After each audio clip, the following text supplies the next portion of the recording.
Hello, everyone. Philip Jones here, here to present the next lecture content in the CPRE 488 course.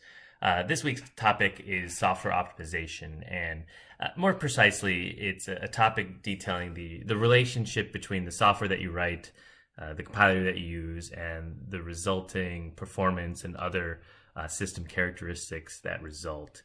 There's some relationship here between what you may have learned in CPRE 381 with regards to the role of the compiler and the specific optimizations we'll talk about it and how they relate to performance for your embedded systems that you're interested in covering.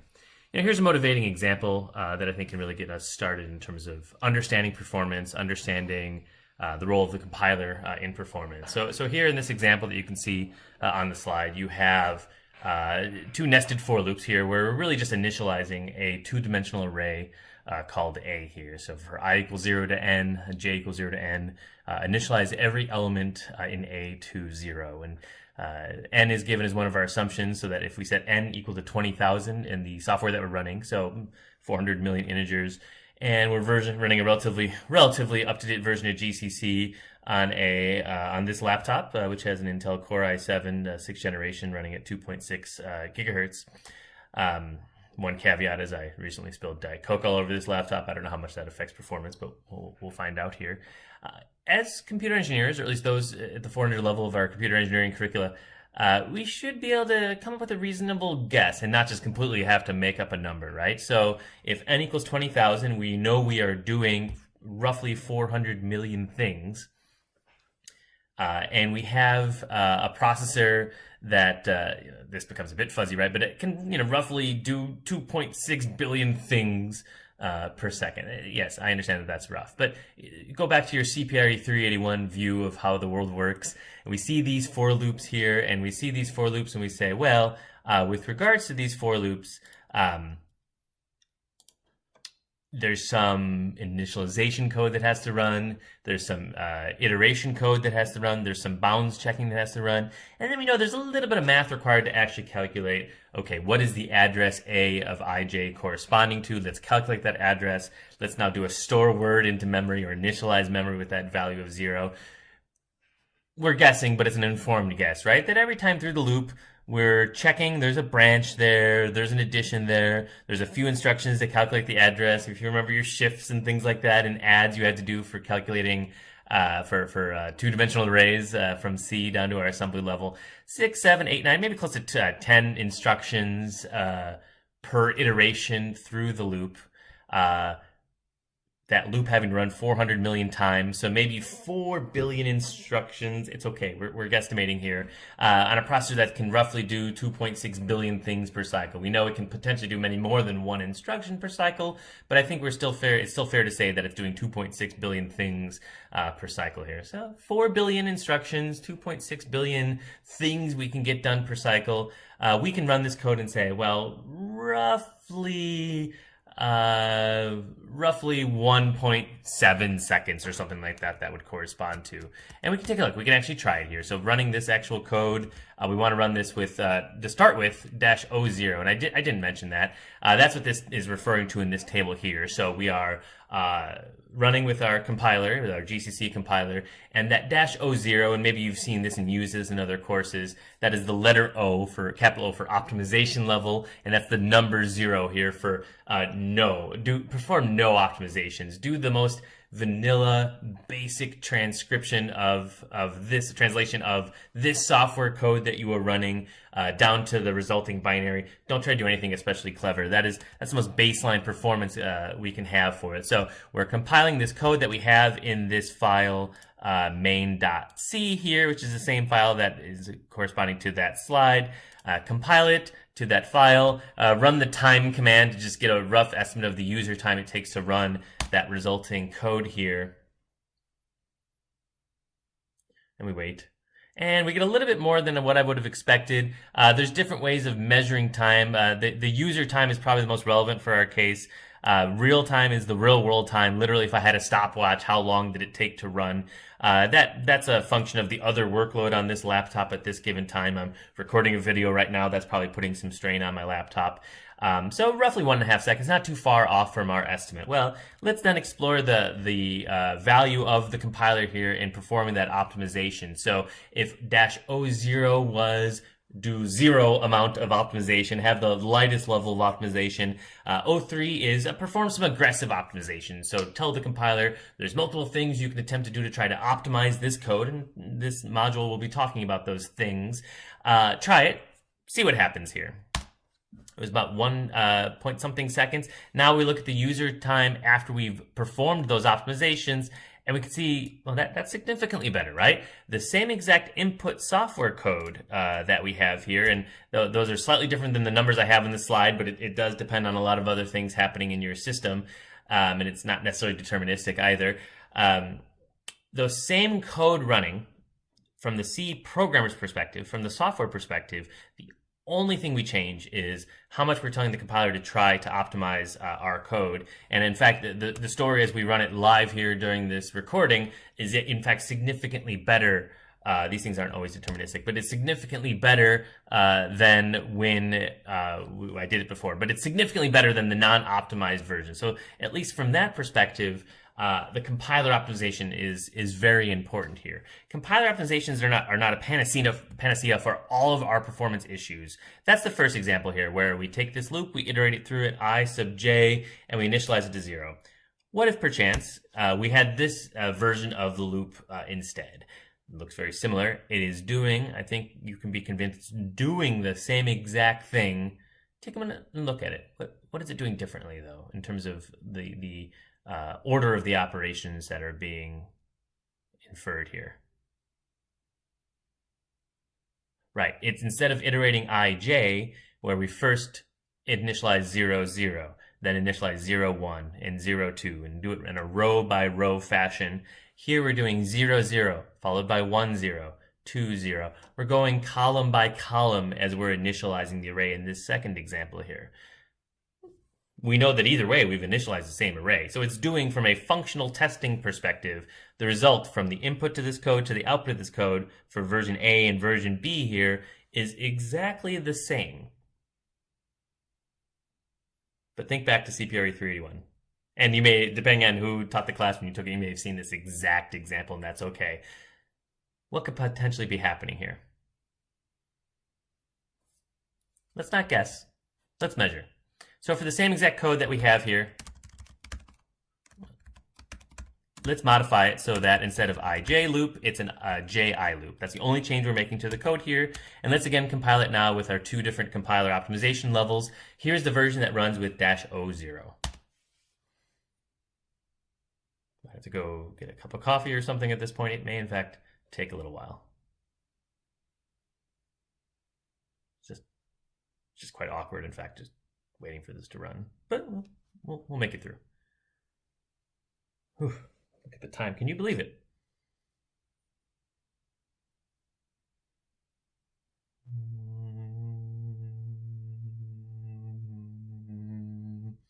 Yeah, pretty slow, right? And it's still running. The only thing we changed was that ij to that ji loop. Can you think back to, again, put your CPRE 381 hat on. I know it was a challenging experience, depending on who taught the course when you took it. Why would it be so different, right? From that maybe 1.7 to roughly 2 seconds to now 20 seconds. Can't blame the compiler, at least can't blame the compiler yet, right? That is comparing like for like in terms of compiler optimizations applied. O0 to O0, it's the same. The runtime is significantly worse. Think about it. Let me know if you're still stuck as you consider it. Send me a message. But it's significantly worse. Okay, well, here we definitely need our compiler in line. Is it going to get us back to that really small runtime of point something of a second that we had before when we tell it to optimize the code?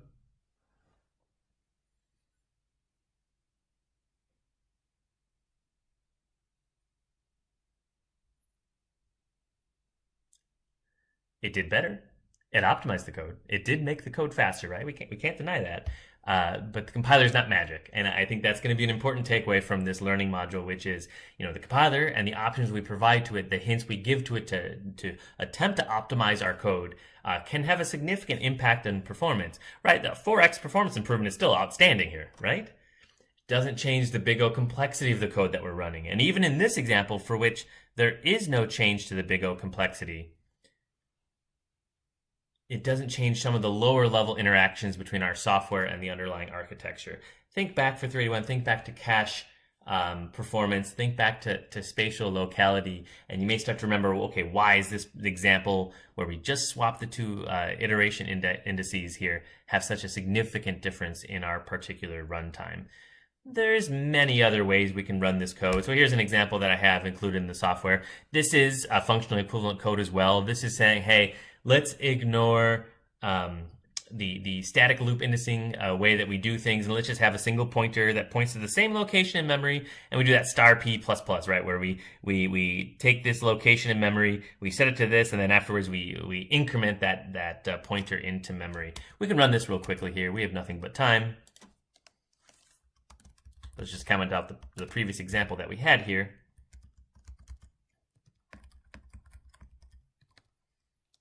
Said save that. And we can run this with both examples just to fill out the rest of the table that we have there. Reasonably fast. Now when we add that 03, does it do as well as it did before? It's pretty fast, right? So the performance of that example, you could wave your hands and say, well, we're removing some of the loop index code here, right? There's fewer branches in this example because it's just iterating through a loop once versus iterating through, two separate loops, each of which have their branches. But when n is 20,000, we're talking one instruction difference and every 20,000 times through the loop. We talk a little bit about branch prediction in CPRE 381. It doesn't surprise me that the runtime is very comparable between A and between C here, and that optimization is able to make some sort of improvement, but not too significant of one. Certainly, it's a better situation than we have the really bad spatial locality of example B here. And finally, one other example here. This would be the idiomatic, standard C way of doing things. The syntax looks a little ugly here, but okay, we know we want to initialize this array. And it's just 400,000 integers is what we're wanting to initialize, and that's exactly what that memset function, that standard C function, allows us to do, right? Pass it a pointer, say starting at this location in memory, I want to set a value of 0 to 400,000 integers, and that's what this is saying. It's actually doing it on a byte by byte level, so it's not doing integer by integer, but byte by byte. But for that many number of bytes that we have for that 400,000 integers, set them all to 0. We can do that code and run that code just to complete the example here.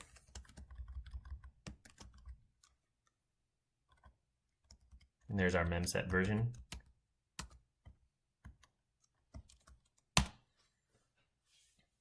That's with -0. Now we run it with -03 to finish up the table. Do we expect the performance to really change that much with -03? Think about it. Code's not really doing much, right? It's calling a single function. I did get a little bit faster here, but I don't know if we ran it 100 times if we would see that much of a difference there. Maybe some very modest changes in running with -03 versus -0 for that example here.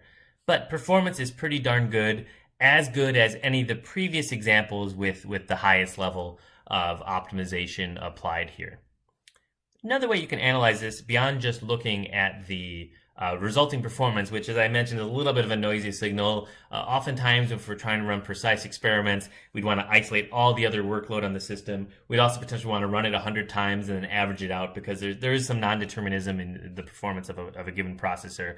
Or we want to run something that takes an hour versus takes a couple of seconds to be able to iron out those kind of inconsistency there. But we can also look at the actual compiler output, and you can do that directly in the compiler. You can certainly, when you're compiling this code, instead of worrying about generating an executable, you can pass it that -S flag, and maybe you've seen this in your other courses, to actually output an assembly file. That resulting file is called main.s in this example, and you can see the assembly. I actually have really taken to using this sort of online compiler explorer website. So if you want to check this out on your own, this is the website's called godbolt.org. And when I first was introduced to this website, I thought, well, that's a really great name for a website. I don't really know what it really means, the bolt of God. I don't know what that, it sounds powerful, sounds strong. It's just the guy's name, in fact, Andrew Godbolt or whatever the guy's name is, and that's just what his website became. I like this website if you were only ever to explore a single compiler and you had that compiler on your system, then it's probably still more efficient to just run it on your system. What this compiler allows you to do is explore, of course, with different front-end languages, also explore a whole set of different back-end compilers, and there's a lot of different compilers that you can explore through this, and then you get to play with the various optimization levels here. So what we have in this example is the starter code that we had. This is our main loop that's initializing this array A of I of j, and it's initializing it to 0 with the -03 flag. And those of you we've gotten to this point in our curriculum, even if we're not experts on x86 as our assembly language or 64-bit Intel assembly, we should kind of be able to squint and look at it and basically appreciate, basically understand what the code is trying to do here. I think that's fair. And the highlighting does help with that, right? You can see the relative highlights that we have here. This yellow is move and jumps. That sounds pretty familiar, right? For how we're setting up our branch. That's what's happening in this inner loop here. And then inside this highlighted part, it's labeled as .l4 in our compiler output here. Here's the main code that's doing the actual arithmetic for calculating the pointers. We did that a lot with shifts in CPRE 381, but here it's actually doing a multiplication to calculate the equivalent pointer that we have here to calculate I of j, adding them together, actually taking that value and then storing the result in memory where it needs to go, doing the rest of the branch, that loop arithmetic, and then finally returning back out. So when we talk about how, roughly 10 instructions per iteration through the loop, that's not so far off in terms of what the output looks like when it's optimized with -0.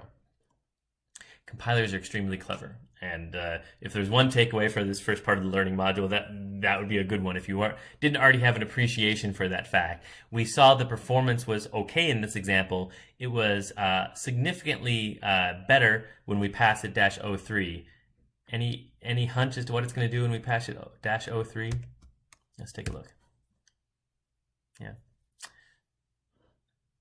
Still, again, the input is still the same. It's still function main. Double nested for loop, initializing this array A to be 0. Instead of doing all that, the compiler is able to analyze this code that you've provided here and realizing, oh, the developer just wants to initialize a whole bunch of zeros in memory. And in fact, it does exactly that. Sets up the arguments for the function call and just calls that memset function. Now you may say, well, Joe, that's just kind of punting a little bit, right? That's just putting the responsibility on optimizing this code to this other function. In general, as a software developer, that's a good approach to take. We can generally assume that people who are working on these sort of well-known, well-used, widely distributed libraries are going to put quite a bit of care into optimizing those libraries for performance. And if we were to look at the source code for memset, we're not going to see vanilla-looking C code by and large. In some systems, it may be distributed in that way. In many other systems, though, what you will see is a very carefully tuned, hand-optimized assembly code that is attempting to wring as much performance as possible out of the resulting system here. And that's what I have open on this tab here. This is the source code for memset. And it's going to be a lot harder to read than that other example. The more optimized, certainly in the Intel world, your code is, the harder it really is to read by hand. It's not just clever tricks, it's just the assembly syntax and semantics itself becomes more and more removed from human readable CPRE 381 style assembly here. In fact, the jokes are, oh, of course, this is the puntpklbw instruction. Well, it's all documented, it's all real instructions. It's instructions that allows you to copy a lot of bytes at one time. So it's using the instruction set architecture extensions that have been developed over a period of many years and allow you to do and to extract a lot more parallelism out of your system than you were before. So if you were to look through this code, and you can find this in your Linux distribution or in many other source distributions for standard library, you're going to see a lot of these SSE instructions, these instructions that allow you to do 128 bytes or 256 bytes of work at a time in a single instruction, versus having to do it byte by byte or integer by integer, as our naive software implementation is implying that we need to do. And in fact, most of this code, if you were to look at the memset.s function that we have here, is actually doing just a lot of bookkeeping. It's actually just checking, as I call memset, am I going to have weird edge conditions? That's what much of that code is doing. In fact, if you look at this code, this is the loop it runs if there's less than 16 or fewer than 16 bytes remaining. Here's the code when there's just a couple bytes remaining and a certain number of bytes remaining. The main chunk of the code, the main loop, is very tight and very straightforward. Just initialize a whole block of memory at a given time is what it's doing.